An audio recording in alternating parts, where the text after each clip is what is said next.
Class 8 আজকে আমি তোমাদের বীজগাণিতিক চলরাশির ভাগ শেখাবো। ওয়েস্ট বেঙ্গল বোর্ডে যে বইটি আছে গণিত প্রভা অষ্টম শ্রেণীর বই, কোষে দেখি 4.2 থেকে আমরা অঙ্ক করব। প্রথম অঙ্কটা কি বলেছে দেখো, দুটি সংখ্যার গুণফল 3x² + 8x + 4 এবং একটি সংখ্যা হচ্ছে 3x + 2, অপরটি কত? তোমরা জানো দুটো সংখ্যার গুণফল বলে দেওয়া থাকলে আর একটা সংখ্যা জানা থাকলে অপরটা কি করে বার করতে হয়? কি করে বার করতে হয়? ওই সংখ্যাটা দিয়ে গুণফলকে ভাগ করলেই অপর সংখ্যাটা বেরিয়ে যায়। ছোট্ট একটা উদাহরণ দিলে তোমরা সহজেই মনে করতে পারবে বা বুঝতে পারবে। যেমন ধরো, আমরা সবাই জানি 5 দুগুণে 10, ঠিক আছে? এইবার তোমাকে যদি কেউ বলে 5-এর সঙ্গে কত গুণ করলে 10 হয়, তো তুমি কি করবে? 5 দিয়ে 10কে ভাগ করবে, তখনই ভাগফল পাবে 2, সেটাই হবে উত্তর। 5 দুগুণে 10, 5-এর সঙ্গে 2 গুণ করলে 10 হয়। তো এখানেও সেরকম গুণফল হচ্ছে এটা, অর্থাৎ 3x + 2-র সঙ্গে কত গুণ করলে এটা হয়। তাহলে আমরা 3x + 2 দিয়ে এই সংখ্যাটাকে ভাগ করব। তো পাটিগণিতে আমরা যেভাবে লিখি সেভাবে লিখলাম। আচ্ছা, এইবার আমাদের নিয়মটা অনেকটা আমরা পাটিগণিতে যেরকম ভাগ শিখেছি প্রায় সেরকমই, একটু সামান্য আলাদা, একটু দেখে নাও তোমরা। আচ্ছা, এখানে প্রথম পদে আছে 3x², আর এখানে প্রথম পদে আছে 3x। কি করতে হবে? 3x-এর সঙ্গে কত গুণ করলে 3x² হয় সেটা ভাবতে হবে এবং সেটাই ভাগফলের জায়গায় লিখতে হবে। তো দেখো, 3x-এর সঙ্গে আমি ডান দিকে দেখিয়ে দিয়েছি x গুণ করলে 3x² হয়, কারণ x আর x গুণ করলে x² হয়। তোমরা সবাই জানো একটা সংখ্যা দুবার গুণ করলে। এছাড়া পাওয়ারের ব্যাপারও তোমরা শিখেছো যে গুণ করলে পাওয়ার যোগ হয়। হ্যাঁ, যেহেতু এক্সের পাওয়ার হচ্ছে 1, হ্যাঁ, এক্স মানে কি, এক্সের পাওয়ার হচ্ছে 1 ইন্টু x⁴, তাহলে পাওয়ারের বেলা কি হয়? গুণ করলে পাওয়ারগুলো যোগ হয়, x⁴ 1 + 1 হয়, সেই জন্য এটা x² হয়। এটা যদি x² ইন্টু x হতো তাহলে কি হতো? x-এর পাওয়ার কিউব হয়ে যেত, 2 + 1 3 হতো। এরকমভাবে এটা তোমরা অলরেডি জানো যেহেতু গুণ শিখেছো, আর ক্লাস 7-এও সূচকের সূত্র শিখেছো, তাই আলাদা করে বেশি করে বোঝাচ্ছি না। যাই হোক, এবার 3x-এর সঙ্গে 3x² মেলাবার চেষ্টা করব। মেলাবার মানে 3x-কে কত দিয়ে গুণ করলে 3x² হয়? তো আমরা x দিয়ে গুণ করলাম, করে 3x² হয়। এবার এই যে +2 রয়েছে, যেটা দিয়ে আমরা ভাগ করছি ভাজকে, সেটা দিয়েও কিন্তু x-কে গুণ করতে হবে। এবার +2 দিয়ে x-কে গুণ করলে হয় +2x, ঠিক আছে? এইবার আমরা পাটিগণিতে যেমন লেখার পরে বিয়োগ করি, এখানেও বিয়োগ করতে হবে। তো 3x² থেকে বিয়োগ করব, তাই জন্য এই সাইনটা পাল্টে লিখেছি। এর প্লাস চিহ্ন ছিল, এটাকে মাইনাস লিখেছি। 3x থেকে 3x² বাদ দিলে 0 হয়। এবার 8x থেকে 2x বাদ দিলে কি হয়? 6x হয়। এখানেও মাইনাস করেছি। এই সাইনগুলো সব চেঞ্জ করে লিখবে, নিচের সাইনগুলো। বিয়োগ করছি তো, বিয়োগ করলে তো সাইন পাল্টে যায়। আমরা যদি পাশাপাশি সাজিয়ে লিখতাম তাহলে কি লিখতাম? 8x - 2x, এরম লিখতাম, তাই না? ধরো 8x-এর থেকে 2x বাদ দিলে আমরা কি লিখতাম? 8x - 2x, এরম লিখতাম। তো 2x-এর সাইন মাইনাস হয়ে যেত, সেই জন্যই আমরা এইভাবে লিখি। তো যাই হোক, এটা হলো 6x, আমাদের বিয়োগটা হয়ে গেল। এইবার যেটা পড়ে আছে ওপরে আমাদের ভাজ্য, এটাকে বলি ভাজ্য। তা +4টা করা হয়নি, +4টা নামিয়ে নিলাম। তাহলে এখন হলো 6x + 4, একে আমরা 3x + 2 দিয়ে ভাগ করব। আবারও প্রথমটার সঙ্গে প্রথমটা মেলাবো। 3x-এর সঙ্গে কত গুণ করলে 6x হয়? 2 গুণ করলে 3 দুগুণে 6 তো, তাই আমরা ভাগফলে +2 লিখলাম। সাইন শুদ্ধ ভাববে, এখানে যেহেতু সবই প্লাস আছে, প্লাসকে প্লাস দিয়ে গুণ করলে প্লাস হয়, তাই +2 দিয়ে গুণ করলাম। তাহলে এখানে হলো 6x, আর 2কে 2 দিয়ে গুণ করলে হচ্ছে 4, +2 ইন্টু +2 করলে হচ্ছে +4। এবার এটা থেকে এটা বিয়োগ করলে হলো 0, তাহলে ভাগশেষ হয়ে গেল 0, ভাগফল হলো এটা। তো তাহলে অপর সংখ্যাটি হবে x + 2। আশা করি বুঝতে পেরেছো। আরেকটা কথা ইম্পর্টেন্ট বলে দিই, এই যে যখনই আমরা ভাগ করব, এটা ধরো ভাজ্য তো, আর এটা ভাজক। এখানে এই প্রশ্নের অঙ্কে ভাগ করার সময় আমাদের খেয়াল করতে হয় ভাজক এবং ভাজ্যকে আমরা এক্সের অধক্রমে সাজাবো, ডিসেন্ডিং অর্ডারে, অধক্রমে সাজাবো না। অর্থাৎ x-এর পাওয়ার 2, পরেরটা হবে x-এর পাওয়ার 1, আমাদের যদি অঙ্কটাতে এরম লেখা থাকতো যে 4টা আগে লেখা আছে 3x square plus 4 plus 8x, তাহলে সেটাকে সাজিয়ে আমরা আগে 8x লিখবো, তারপরে 4 লিখবো। এখানে সাজানোই ছিল, এখানেও সাজানো ছিল। যেগুলোতে থাকবে না তোমাদের নিজেদের সাজিয়ে নিতে হবে, তাহলে ভাগটা করতে সুবিধা হবে। যাই হোক, এবার হচ্ছে একটা আয়তক্ষেত্রের ক্ষেত্রফল হচ্ছে এত, বর্গ সেন্টিমিটার, দৈর্ঘ্য এত, প্রস্থ কত। তোমরা জানো দৈর্ঘ্য গুণ প্রস্থ করলে ক্ষেত্রফল হয়, দুটো সংখ্যার গুণফল হচ্ছে এটা। কাজে দৈর্ঘ্য দিয়ে যদি এটা ভাগ করি তাহলে প্রস্থ পেয়ে যাব। তাই আমরা আবার ভাগ করছি, পুরোটা লিখেছি। 8x দিয়ে 24x স্কোয়ারকে মেলাবার চেষ্টা করব, অর্থাৎ 8x এর সঙ্গে কত গুণ করলে 24x স্কোয়ার হয়। আমি দেখিয়ে দিই, 8-এর সঙ্গে 3 গুণ করলে হচ্ছে 24। হ্যাঁ, তো 24 হলো। এবার আমার দরকার হচ্ছে এক্স স্কোয়ার, তো এখানে একটা এক্স আছে, আবার এক্স দিয়ে গুণ করলাম, ঠিক আছে, এটা রাফ। তাহলে এটা হলো 24x স্কোয়ার, তাহলে আমার ভাগফলে লিখব 3x লিখলাম।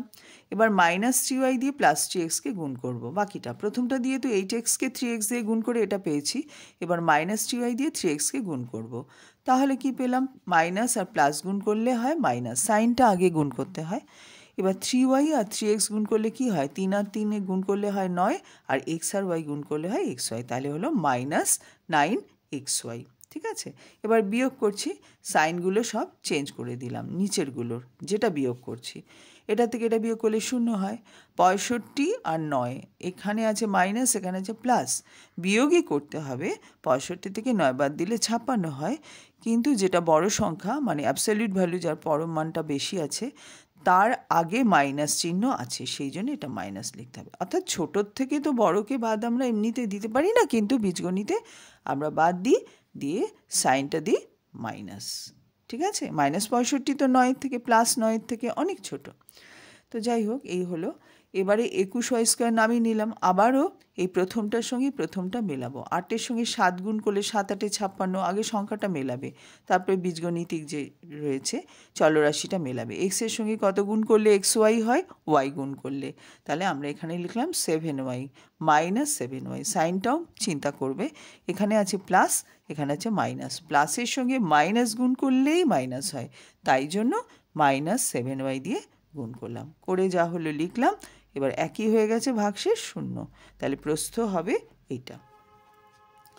পরে 3-এর অঙ্কটা দেখো, 3-এর অঙ্কটা আমাদের ভাজ্য, মানে একে ভাগ করতে হবে, ভাজক দিয়ে দিয়েছে, আর ভাগফল ভাগশেষ কত, এই প্রশ্নটা, এই অঙ্কটা তোমরা নিজেরা করবে, ঠিক আছে। এবার 4bর অঙ্কটা, এখানে বলেছে এটাকে 3c - 2 দিয়ে ভাগ করতে হবে, আমরা লিখলাম। এবার 3cর সঙ্গে 6c স্কোয়ার মেলাতে হবে, প্রথমটার সঙ্গে প্রথমটা মেলাবার চেষ্টা করি। 3cকে কত দিয়ে গুণ করলে 6c স্কোয়ার হয়, 3কে 2 দিয়ে গুণ করলে হয় 6, 2 লিখলাম। আর c এর সঙ্গে কত গুণ করলে c স্কোয়ার হয়, c লিখলাম, তাই হলো 2c। এবার এই 2c দিয়ে আবার -2কেও গুণ করে আমরা -4c পেলাম। আবার বিয়োগ করলাম, বিয়োগ করার সময় নিচের তলারগুলো সাইন চেঞ্জ করবে, অবশ্যই ভুলবে না। এটা থেকে এটা বাদ দিলে 0 হয়ে গেল, আর -7c আর +4c করলে যদি আলাদা অসুবিধা হয় আমি দেখিয়ে দিচ্ছি। -7c +4c, হ্যাঁ, করলে কি হয়, -3c। যখনই পাশাপাশি দুটো মাইনাস প্লাস সাইন থাকবে, মনে রাখবে আমাদের বিয়োগ করতে হবে। বিয়োগ করে বিয়োগফলটা এমনি লিখলাম, আর সাইনটা কি লিখব, বড় সংখ্যা, 7 তো বড় 4-এর থেকে, সংখ্যা হিসেবে বড় নয় যেহেতু মাইনাস, কিন্তু আমি পরম মানটা শুধু ওই 7 আর 4টা বলছি, এটা হচ্ছে বড়, সেই জন্য এর আগে কি সাইন আছে, মাইনাস, তাই মাইনাস লিখবো। অ্যাবসলিউট ভ্যালুটা বড়, বুঝেছো, পরম মান বলে, তোমরা পরম মান কাকে বলে জানো, তবু বলে দিলাম। তো তাহলে এখানে হলো -3c, এবার কি পড়ে আছে, +2টা নামিয়ে নিলাম। এবার 3cর সঙ্গে কত গুণ করলে -3c হয়, -1 গুণ করলে, তোমরা গুণ করে দেখে নাও, তো তাই লিখলাম। এবার -2 দিয়ে -1কে গুণ করলে কি হয়, মাইনাসে মাইনাসে প্লাস, আর 2 × 1 মানে 2, তাই +2 হলো। একই সংখ্যা থেকে একই সংখ্যা বিয়োগ করছি, ভাগশেষ 0, তাহলে ভাগফল হলো এটা, ঠিক আছে। এবার আমরা নেক্সট অঙ্কে চলে যাই। আচ্ছা, এখানে দেখো 4cর অঙ্কটা, এখানে বলেছে এই যে এটা দিয়ে এটাকে ভাগ করতে হবে। তো এখানে দেখো অর্ডারগুলো কিন্তু সাজানো আছে, প্রথমে a⁴, তারপরে a³, তারপরে a², তারপরে 5a আছে, তারপরে হচ্ছে কনস্ট্যান্ট ধ্রুবক সংখ্যা। বাদিকেও যেটা দিয়ে ভাগ করছি, প্রথমে a², তারপরে a, তারপরে -3। যদি -3 আগে থাকতো আর +aটা আগে থাকতো, তোমরা সাজিয়ে নিতে, +aটাকে আগে লিখতে। এবার আমরা ভাগ করব। এবার প্রথমটার সঙ্গে প্রথমটা মেলাবো। প্রথমে ধরো 2 আছে, এখানেও 2 আছে, 2 এর সঙ্গে 1 গুণ করলেই 2 হয়, কাজে কোনো ঝামেলা নেই। এবার এ স্কোয়ারের সঙ্গে কত গুণ করলে এ টু দ্য পাওয়ার 4 হয়? তোমরা জানো এ স্কোয়ারের সঙ্গে এ স্কোয়ার গুণ করলে এ টু দ্য পাওয়ার 4 হয়। পাওয়ারগুলো গুণের বেলায় পাওয়ার যোগ হয়, তাই এটা এ টু দ্য পাওয়ার হলো। 2 + 2 করে পাওয়ারটা 4 হলো। তাহলে আমরা 2 স্কোয়ারের সঙ্গে এ স্কোয়ার প্লাস এ স্কোয়ার গুণ করলাম, এটাও প্লাস আছে, এইটাও প্লাস আছে। প্লাসকে প্লাস দিয়ে ভাগ করতে গেলে প্লাস সংখ্যা দিয়ে গুণ করতে হবে, সেই জন্য করলাম। এবার তাহলে বাদ বাকিটা দিয়েও এ স্কোয়ারকে গুণ করতে হবে। প্লাস এ দিয়ে প্লাস এ স্কোয়ারকে গুণ করলে হয় প্লাস এ কিউব, -3 দিয়ে প্লাস এ স্কোয়ারকে গুণ করলে হয় -3 স্কোয়ার। এবারে বিয়োগ করছি, 2a4 থেকে 2a4 মাইনাস করলে 0 হয়ে যায়, -a কিউব আর -a কিউব দুটো পাশাপাশি -a কিউব আছে। হ্যাঁ, তাহলে এটা করলে কি হবে, এটা আমি দেখিয়ে দিই। -a কিউব -a কিউব, একই সংখ্যা একই চিহ্ন পরপর দুবার বা যতবারই থাকুক পাশাপাশি থাকলে, একই চিহ্ন পাশাপাশি থাকলে আমরা কি করি, সংখ্যাগুলো যোগ করি। 1a কিউব যোগ করলে হয় 2a কিউব, আর সাইনটা হয়ে যায় মাইনাস। যেমন পাশাপাশি দুটো প্লাস চিহ্নের সংখ্যা, এটা যদি প্লাস এ কিউব থাকতো তাহলে কি বলতে 2a কিউব, আর সাইনটা কি বলতে প্লাস। এখানেও তাই 2a কিউব, সাইনটা হবে মাইনাস, যেহেতু দুটোই মাইনাস সাইন। দুটো সেম সাইন পাশাপাশি থাকলে আমরা কাজটা করব যোগ, প্রক্রিয়াটা করব যোগ, আর সাইনটা ওটা দেব, এটা মাথায় রাখবে। তো হয়ে গেল আমাদের -2a কিউব। তো এইবার আবার এগুলো নামিয়ে নেব, আর এইটুকু বাকি ছিল বিয়োগ করা। প্লাস 3a স্কোয়ারের থেকে 2a স্কোয়ার বাদ দিলে হবে হচ্ছে প্লাস এ স্কোয়ার। বড় সংখ্যাটা 3 এর আগে প্লাস আছে, সেই জন্য প্লাস চিহ্ন বসলো। এবার 5a - 1 নামিয়ে নিলাম। এইবার আবার 2a স্কোয়ারের সঙ্গে -2a কিউব মেলাতে হবে। 2 এর সঙ্গে প্লাস আছে, এখানে আছে মাইনাস, তাহলে মাইনাস সংখ্যা দিয়ে গুণ করতে হবে। এ স্কোয়ারের সঙ্গে এ কিউব পেতে গেলে এ স্কোয়ারের সঙ্গে এ গুণ করতে হবে, তাই আমরা -a দিয়ে গুণ করলাম। আবার দেখো 2a স্কোয়ারকে -a দিয়ে গুণ করলাম, তবেই -2a কিউব পাওয়া যাচ্ছে। এইবার তাহলে এ দিয়েও -a কে গুণ করতে হবে, করলে হয় -a স্কোয়ার। -3 দিয়ে -a কে গুণ করতে হবে, হলো +3a, কেননা -a প্লাস। এবার বিয়োগ করলাম, করে এটা পেলাম। এবার আবার এখানে আছে +2a স্কোয়ার, এখানে আছে +2a স্কোয়ার, এই দুটো মেলাতে হবে, প্রথমটার সঙ্গে প্রথমটা। তাই সেমই আছে, তাহলে +1 দিয়ে গুণ করব। এবার +1 দিয়ে সব কাটে গুণ করো, গুণ করে এটা পেলাম, বিয়োগ করলাম। বিয়োগ করে দেখা যাচ্ছে এটা থেকে এটা বিয়োগ করলে 0 হয়, কিন্তু 2 এর থেকে a বিয়োগ করলে হয় a, আর -1 + 3 অর্থাৎ 3 - 1 করলে হয় +2। তাহলে আর আমরা বিয়োগ করতে পারবো না, কেন বলো তো, যেটা দিয়ে ভাগ করছি সেখানে এর পাওয়ার হচ্ছে 2, আর যাকে ভাগ করব তার পাওয়ার হচ্ছে কম, অর্থাৎ এর পাওয়ার এখানে রয়েছে 1। হ্যাঁ, বেশি দিয়ে কমকে আর ভাগ করতে পারবো না, তার মানে এটা ভাগশেষ। ধরো আমরা পাটিগণিতে আমি ধরো কোনো একটা সংখ্যাকে 7 দিয়ে ভাগ করছি, এবার অবশিষ্ট এসেছে 4, তো আমি কি 7 দিয়ে 4কে আর ভাগ করতে পারবো? 4 তো কম 7-এর থেকে। এখানেও ঠিক তাই, এখানে এর পাওয়ার এ স্কোয়ার, 2a স্কোয়ার আছে প্রথম এর পদটায়, আর এখানে আছে এর পাওয়ার 1। যখনই পাওয়ারটা কমে এই ভাজকের থেকে কম হয়ে যাবে, যখনই এই ভাগশেষের পাওয়ারটা ভাজকের পাওয়ারের থেকে কম হয়ে যাবে, তখনই আমরা থেমে যাব, বুঝবে এটাই ফাইনালি এটা ভাগশেষ হচ্ছে। তাহলে ভাগশেষ হলো a+2। পরের অঙ্কটাও একইভাবে। আচ্ছা, যদি আগের অঙ্কটা কোথাও দেখতে অসুবিধা হয় তাহলে একটু দেখে নাও তোমরা, ডান দিকটা একটু দেখে নাও। ঠিক আছে। আচ্ছা, পরের অঙ্কটাও একইভাবে আমরা করছি, সাজিয়ে লিখে নিয়েছি m4 m3 m² এরকম। m স্কোয়ারের সঙ্গে m স্কোয়ার গুণ করলে m⁴ হয়, বাকি দুটো দিয়ে গুণ করে এটা হলো, বিয়োগ করে আমরা এই দুটো পেয়েছি, তারপরে এই দুটো নামালাম।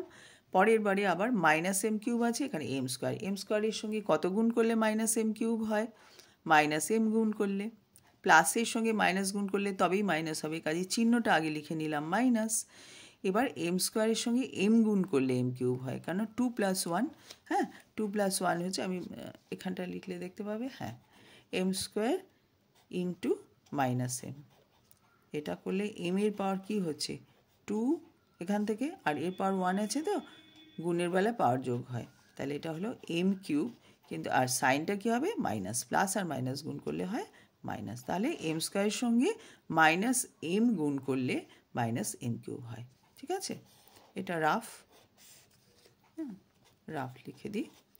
আচ্ছা, এইবারে বাকি দুটো দিয়েও মাইনাস এমকে গুণ করতে হবে, করে আমরা এই দুটো পেয়েছি, এবার বিয়োগ করে এটা পেলাম। এখান দিয়ে দেখো মাইনাস এম স্কোয়ার, আর এটা সাইন চেঞ্জ হয়ে এটা তো এম স্কোয়ার, কিন্তু এটা মাইনাস এম স্কোয়ার হয়েছে। এই দুটো পাশাপাশি দুটো মাইনাস এম স্কোয়ার, তাহলে এটা যোগ করব আর সাইনটা হবে মাইনাস, অর্থাৎ -2m স্কোয়ার হলো। 8m থেকে 6m বাদ দিলে হলো +2m, তারপরে হলো +12। এবার আমরা আবার মেলাবো এটার সঙ্গে এইটা, +m স্কোয়ারের সঙ্গে -2 গুণ করলে -2m স্কোয়ার হয়। বাদ বাকি দুটো দিয়েও -2কে গুণ করে যা হয় লিখলাম। এবার দেখলাম সেম হয়ে গেছে নিচের সংখ্যাটা, বিয়োগ করলে ভাগশেষ হয়ে গেল 0, ভাগফল হলো এটা। ঠিক আছে, পরেরটা দেখে নাও। পরেরটা একটু অন্য পদ্ধতিতে করেছি, এরকমভাবে ভাগ না করে আমরা লিখলাম এটা। এবার 2a² দিয়ে প্রত্যেকটা পদকে ভাগ করতে হবে। আমরা প্রথমেই এটা লিখে নিয়ে তলায় 2a² লিখলাম। এবার প্রত্যেকটা পদ মানে লবের প্রত্যেকটা পদকে বিশ্লিষ্ট করে নেব, ভেঙে লিখবো আর কি, বিচ্ছিন্ন করে করে লিখবো। হরকে কিন্তু ওরম ভাঙা যায় না, এটা মনে রাখবে। এটা এই ভুলটা খুব করে। হরে যদি একটা কিছু প্লাস থাকতো, যেমন ধরো এটা এত মাইনাস, এটা হরে আছে, এটাকে ভেঙে m² -m -2 এরম লেখা যেত না। তো প্রত্যেকটা পদ তাহলে এখানে 6x² (2a²x² লিখলাম। মাঝখানে কী সাইন আছে? মাইনাস, এই যে এখানে মাইনাস আছে, মাইনাস এটা বাই এটা লিখবো, বারে বারে হর দিয়ে লিখবো, প্লাস এটা আর নিচের এটা এখানে লিখলাম। এইবার প্রত্যেকটা আমরা চলতি কথায় যাকে কাটাকুটি বলি, অর্থাৎ লঘিষ্ঠ আকারে পরিণত করছি।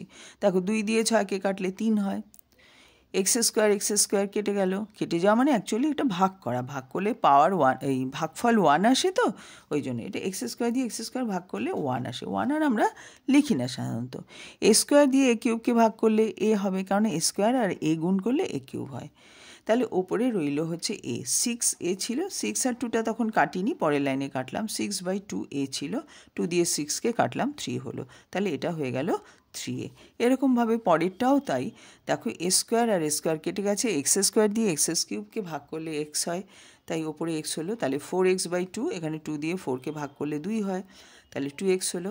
এরকমভাবে পরেরটাও করেছি, করে আমাদের উত্তর বার হলো 3a - 2x + 4x²। 3a - 2x, এখানে প্লাস ছিল 4x², যেগুলো রয়েছে এখানে 2x আর এখানে 4x²। তাহলে এইটাই হয়ে গেল ভাগফল। তাহলে আমরা দুটো পদ্ধতিতে ভাগ করা শিখলাম। আমরা এইভাবে ভাগ করাটা নতুন শিখলাম। আমরা কি করব, যাকে ভাগ করছি ভাজ্য, সেটাকে উপরে লিখব আর ভাজকটাকে নিচে লিখব। আর ভাজকের 3টে পদ আছে এখানে, যত কটা পদ থাকবে প্রত্যেকটা পদকে আলাদা করে লিখব চিহ্ন সমেত। যেমন এটা -4x³ লিখব, তাকে কি দিয়ে ডিভাইড করছি, ভাগ করছি 2a²x² দিয়ে। এটাকেও ভাগ করছি এটা দিয়ে, এটাকেও ভাগ করছি এটা দিয়ে। এরকমভাবে সাজিয়ে লিখব, তারপরে কাটাকুটি করে নেব। আশা করি তোমরা বুঝতে পারলে। আর যদি বুঝতে না পারো তাহলে আমাকে কমেন্ট বক্সে জানাবে। তোমাদের কেমন লাগছে সেটাও কিন্তু তোমরা কমেন্ট বক্সে অবশ্যই জানাবে। আচ্ছা, এই পরের দুটো অঙ্ক তোমাদের জন্য রেখেছি। এটা দিয়েছে গুণ করতে, যেমন আমরা কাটাকুটি করি। ধরো পাটিগণিতে তোমাকে কেউ যদি বলে 6/7 × 14/2 বা 3 এরকম বললো, এরকম করো, তো তুমি করতে পারবে না। তুমি কি করবে? 3 দিয়ে 6কে ভাগ করবে, 3 দুগুণে 6, 7 দিয়ে 14কে করলে 2, তাহলে আনসার হবে হচ্ছে 4। ঠিক এখানেও আমরা এরকম করব। এই আমরা চলতি কথায় কাটাকুটি বলি, অ্যাকচুয়ালি ভাগ করব হর দিয়ে লবকে। ধরো 5 দিয়ে 125কে 5 125, হ্যাঁ, এরমভাবে আমরা 5 25 125 করলাম। 2 দিয়ে 16কে করলাম, হ্যাঁ, x দিয়ে x⁴ করলাম। উপর থেকে নিচেও করা যাবে, হ্যাঁ, x দিয়ে x⁴ করলে x³ হয়, তো তলায় তাহলে হবে x³। আবার এই x³ দিয়ে x⁵ করতে পারবো, এরপরে হয়ে যাবে x²। আবার এই x² কেটে গেল, ঠিক আছে। এইখানে y⁵ দিয়ে y⁻10কে করলে হবে হচ্ছে y⁵ নিচে থাকবে, এইরকমভাবে। তাহলে উপরে কি পড়ে থাকলো? এখানে আবার y³ আছে, এই y³ দিয়ে আমরা আবার y5কে করলে হবে y²। এই 2 দিয়ে 16কে করলে হবে হচ্ছে 8। এবারে যা যা পড়ে রইল ওপরে সেটা লিখবে, আর যা যা পড়ে রইল নিচে সেটা লিখবে। এইভাবে কিন্তু এই অঙ্কটা করবে। আর পরের অঙ্কটাও এরকম ভাগ দিয়েছে, আগে যে পদ্ধতিতে শেখালাম সেরকমভাবে প্রত্যেকটা উপরের লবের পদগুলোকে বিচ্ছিন্ন করে নেবে, মানে ভাজ্যর পদগুলোকে বিচ্ছিন্ন করে এটা বাই এটা মাইনাস এটা বাই এটা প্লাস এটা বাই এটা এরকম করে লিখে করবে। এই দুটো তোমাদের হোমওয়ার্ক থাকলো। আশা করি তোমাদের বুঝতে কোনো অসুবিধা হয়নি। অবশ্যই তোমরা কমেন্ট বক্সে আমাকে জানাবে। Thank you.